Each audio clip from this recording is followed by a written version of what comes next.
Denzel Mims, his deep threat capability. Is it there with a Zach Wilson? And absolutely. Look, his average depth of target is about 10.9 yards. So that was 34th in college overall, but he has the third best deep pass completion percentage. This guy can hit the ball down the field. They're going to set up, talking about those play action boots, they're going to set up play action. They're going to set up those deep shots to take every so often with Denzel Mims. My only question for Mims really right now is, can you stay healthy?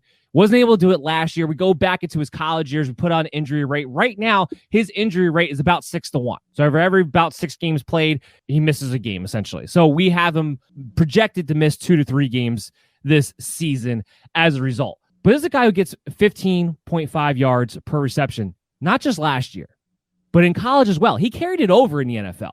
That was pretty impressive. And that was with Sam Darnold at quarterback. If you don't know that Zach Wilson is better than Sam Darnold at completing deep balls, you're not paying attention. So I like Denzel Mims quite a bit as a flyer. I think he's somebody who might pick up. Overall, he's not going to have gaudy numbers. I have him for about 47 receptions, 721 yards, 3 to 4 touchdowns, somewhere in between there. But Denzel Mims is going to be a guy that I think could be a real DFS play and possibly a streamer, possibly a wide receiver 5 that you're plugging in on bye weeks. And if he takes that next step up, could be a big-time wide receiver. But the point is Zach Wilson's going to be able to get these guys the ball down the field. Yeah, so I'm a little more bullish when it comes to Denzel Mims, than you are. I not only think it's a fantastic fit with Zach Wilson, I think he's going to turn into the number 1 receiver throughout the season. I think Denzel Mims is the kind of guy, he reminds me a lot of Courtland Sutton. I expect that he's going to have a big breakout season in a lot of ways this year. And don't forget, when Devontae Parker blew up, it seemed to kind of coincide when a guy named Adam Gase left Miami. So similar, Adam Gase has now moved on from the Jets, and I expect that the receivers will have opportunity to actually be productive, especially the big receivers.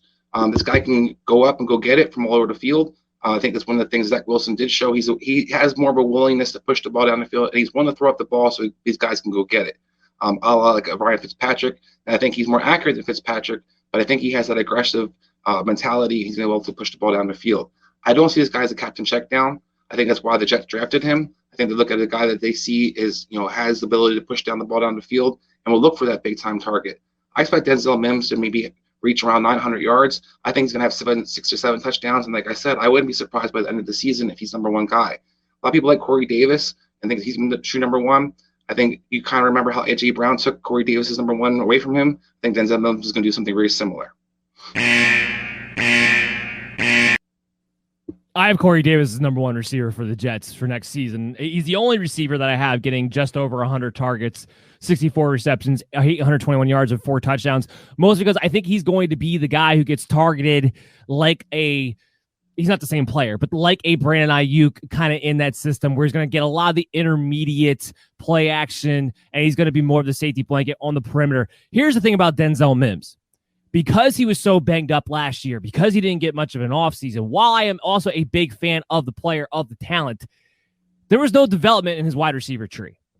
I think that's why he's not A.J. Brown.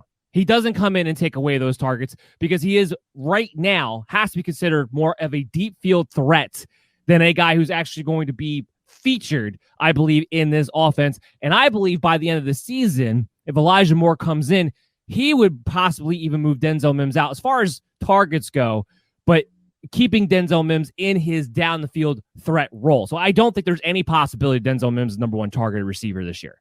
We'll see. I wouldn't say number 1 targeted receiver. That part I won't argue. I do think that the slot receiver will be a number 1 targeted. I agree with Elijah Moore once he becomes fixated in that lineup. I think he'll be kind of the security blanket and he'll see more volume. But overall yards, production, and touchdowns, I do think Denzel Mims is number 1 receiver for the Jets this year.